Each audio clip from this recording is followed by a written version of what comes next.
Hello, my friend. Good to see you. How are you?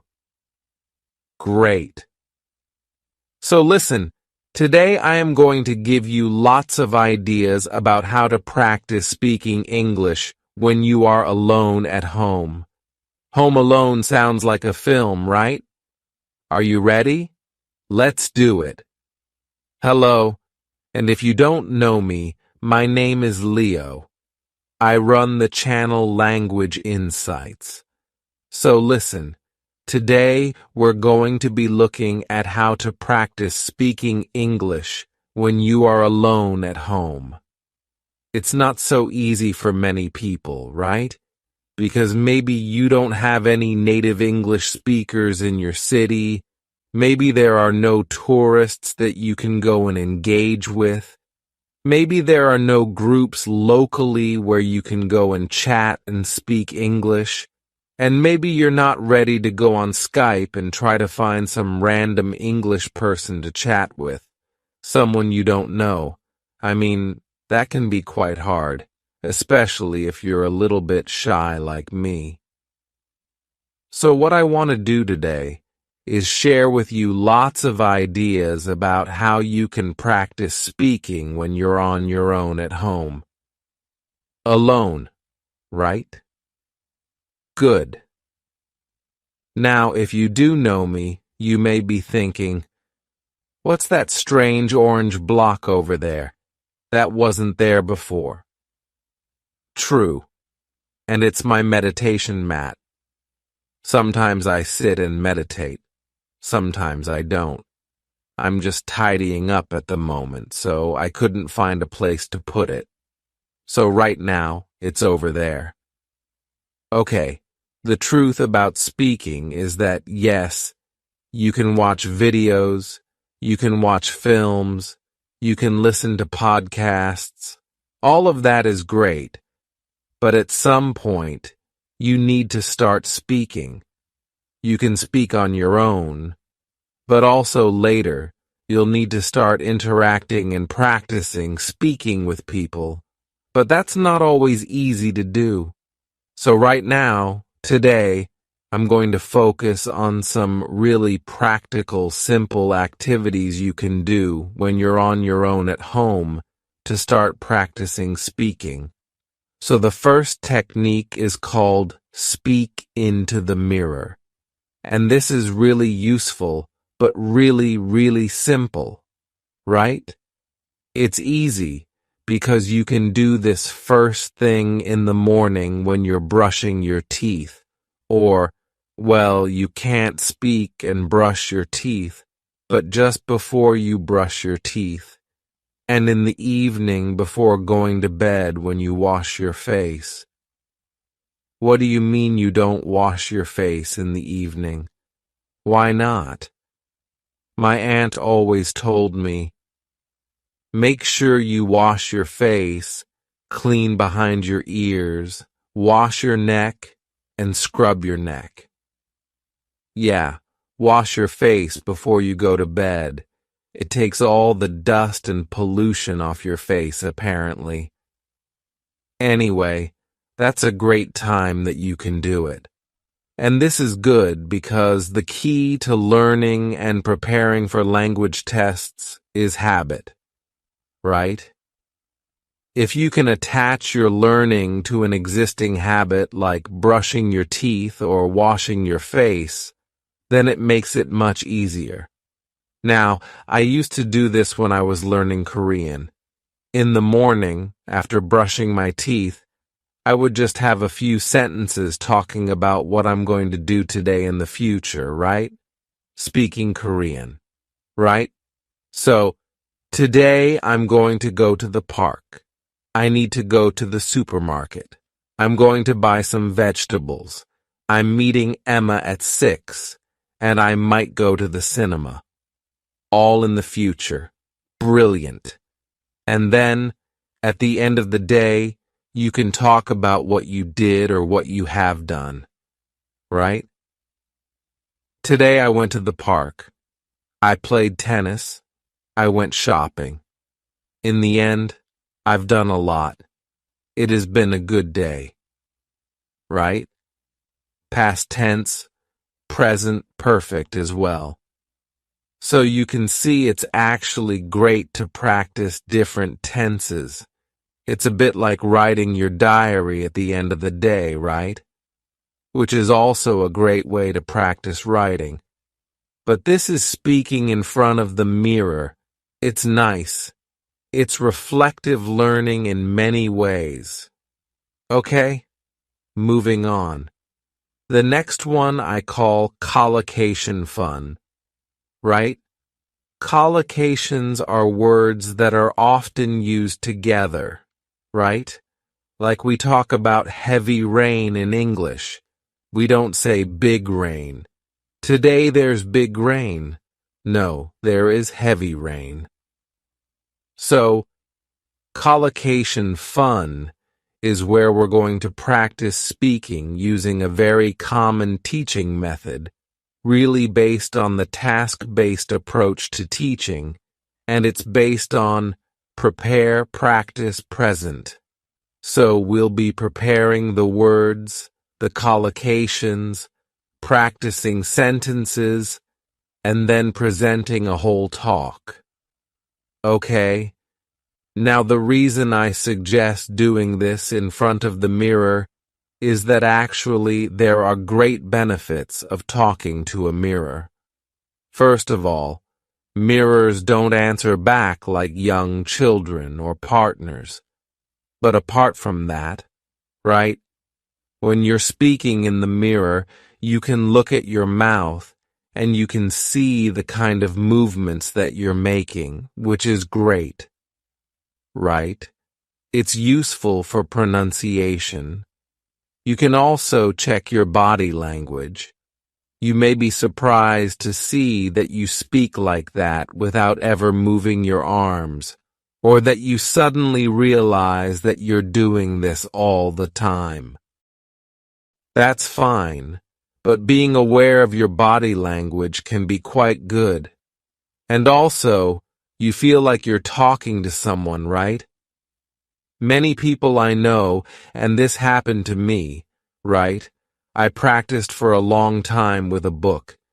And when I went to speak to somebody in a foreign language, it was like a shock seeing this face in front of me.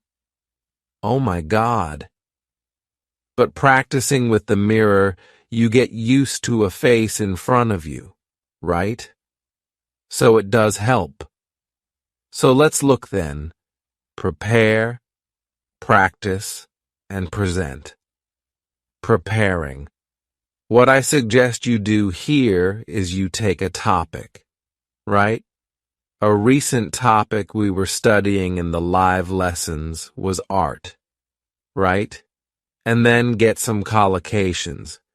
You can use your course book if you want. You can get onto the internet. You can go to my channel and watch other content like How to Master English, My Journey to Learn English, and others, etc. This one called Language Insights. And in here, right, you have got free video lessons. You can go through the free video lessons, and there is a recent one on how to master English. So you can just listen, right? Download the video. Yeah, we want to download that, and then find in there all the collocations. Look, you've got the notes here and here. You've got collocations.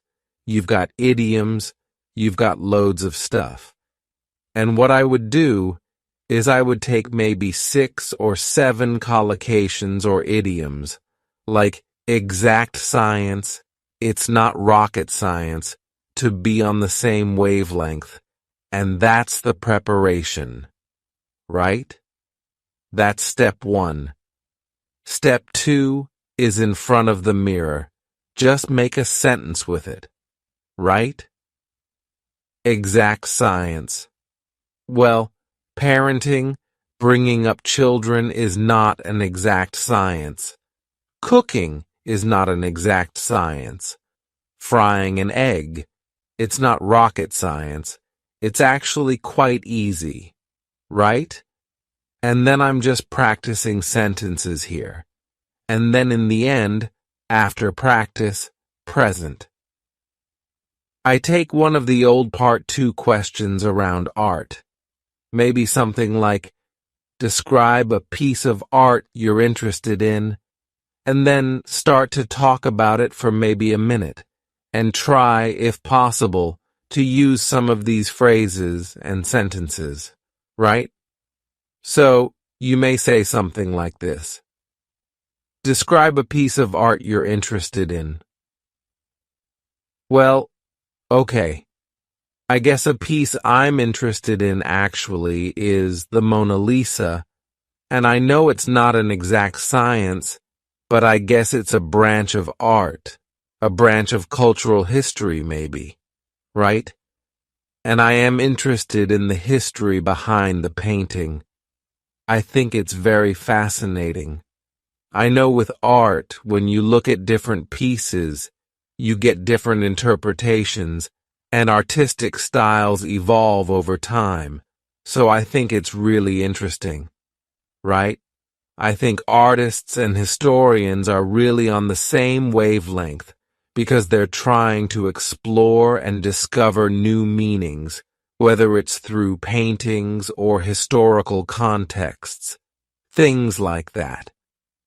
I know the Mona Lisa isn't rocket science, but I am interested in how it has influenced art and culture. And so, yes, although it's not a hard science, I think it's an intriguing piece of art for me.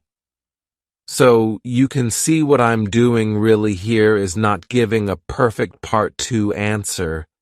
I'm just trying to activate and practice some of these expressions that I've been learning. And that's it, really. So that's it.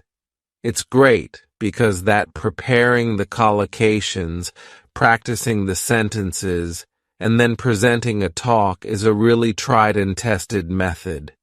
Do it in front of the mirror. It's great. You get everything. You get the contact with somebody, but you can see yourself. You can monitor yourself. It's really, really effective and fun. Great. I want to go and do it. It sounds like so much fun. I'm going to do it again right now. I'll be back in a moment. And next up is practicing with short audios. Now, I am a big fan of extensive listening. Right, listening to podcasts and films, that's great. But when it comes to speaking, I think short audios are much better. They are bite-sized chunks. They're easy to use, and your concentration is shorter for shorter time periods. So, find a short audio, right? You can find 1-minute recordings on YouTube. You can look for TED Talks. There are podcasts. There are 1-minute audios everywhere. And what I suggest you do is you listen to the first part of the recording, right? So you might listen to the first 20 or 30 seconds. After you have heard it, turn off the recording and then try to repeat it, right? Try to repeat it exactly as you heard it. This is what we call shadowing, right? Shadowing is really good for listening and pronunciation. You can also do it with a transcript if you want. But if you don't have a transcript, don't worry. Just try to mimic the sound of the speaker, right? Shadowing, right? Like a shadow. It's good. Repeat it, right? And then listen to the second part. Repeat that. And so you keep on doing it with a short audio. It's really good practice for listening and speaking. And also, it's great because you can have just a short time of practice, but it's really focused. It's really good. Okay, I'm going to go and do that next. And finally, you could try recording yourself. So recording yourself is, again, something that is really simple to do. But I'm going to take it a step further today and suggest that you record yourself talking about a topic for maybe a minute or two, and then listen to it, right? So record yourself talking about a topic. Let's say, describe an exciting vacation that you had, right? You can say, well, an exciting vacation I had was a trip to Japan. Great. And then listen back to it, right? You listen to the recording, and then see, if possible, make a note of any mistakes, right? Make a note of things you don't like, right? Maybe you didn't use some good vocabulary. You can always listen again to see, oh, I said that wrong. I need to improve that, right? And then do it again. And you can keep doing this. So it's a great way to practice speaking on your own. I hope that was helpful. Please do let me know if you have any questions. Remember to keep on practicing your English. It's really worth it. Thank you for watching. Please do like, share, and subscribe to my channel Language Insights. And see you in the next video. Bye.